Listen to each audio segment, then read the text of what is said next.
So I guess first of all, the only direct question I have about the Grizzlies, second in both polls, so it must be closer up to where you want to be. The polls are, what you've done in the past, and there's no carryovers in football. So it's nice that people respect your program, what you did the year before, what you got coming back. But you've got to get the job done in the season. Hopefully, at the end, you're sitting where you want to be. Southern Utah and Portland State, where were they last year in the preseason? And they finished on top. And so it's fun. It's a fun time of year, and it's an exciting time of year, and the polls are part of it. Moved around this room, lots of new faces. You were a new guy here last year. Now you got the defending league champions with a new coach. Barney's new. Kent State has a new coach. So just the addition of all these dynamic coaches to the league, what have you guys done to the landscape of the nature of this? Well, number one, you've got a new group, and they're probably not going to do the same things as far as the X's and O's. So you can kind of throw the tape out and not spend much time in the summer preparing for those guys. You're going to have to wait to see once they get into the season. But it's fun to have some new guys, and I was that guy, and I'm glad I'm not that guy now. I feel much more comfortable.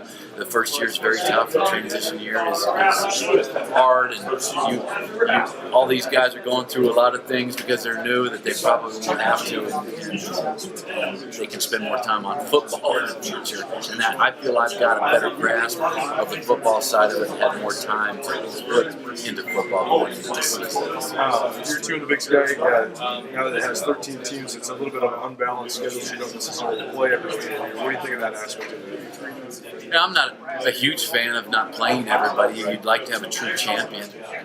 You don't want to win a championship and not have played everybody, and everybody say, well, if we would have played you, we would have beat you. I'd love to be able to play everybody, but that's just, there's no way around it. It's a big league.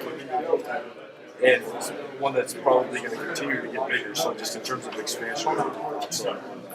Well, just hopefully that we can work something that gets more teams in the playoffs. This is a great league, and a lot of teams deserve to be in the FCS playoffs. And I felt like we probably got short of a couple of teams last year, and however we can work it to help us get more in, I'm very happy. Idaho returns conference 2018. That's a rivalry for Montana. I mean, you guys even have a trophy with them and everything. So, what do you think their addition to the league will bring just to the competitive? Well, from our aspect, it's huge because that was a big time rivalry, and a lot of our fans, especially the older fans, they're pretty excited about having them back in. Graduate transfers, there's two sides of it. There's a big scale. You might lose a guy, and you might gain some really good guys like you guys have done it too. So, what do you think of that rule? Do you feel like it's essential that you guys capitalize on it from the side that can help you? I think it can really help us at Montana to bring in a guy that could help you right away. He's played at the FBS level, and he's not going to run out in front of 26,000 and not be able to handle it. It was a huge help for us, and the other end of it, I don't think that we will ever have a player that goes through 3 or 4 years at Montana and leave us. I mean, it's just it's not going to happen. And once kids become a Grizz, they're Grizz. So that end of it, the negative aspect, I don't think it's ever going to happen in our program. The other end of it, for a kid to be able to come in and be a part of our program and experience Grizz football, it's going to be a priceless experience.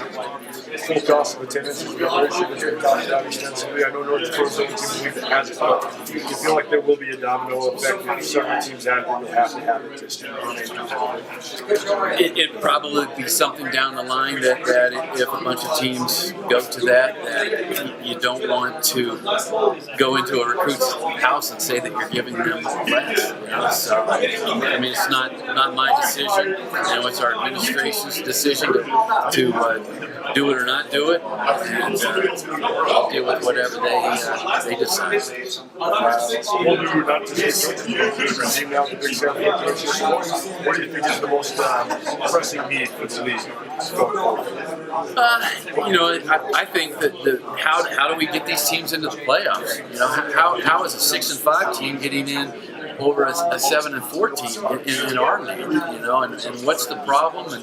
And how do we fix that? How do we help? I think that all the teams can help each other by doing very well in the preseason.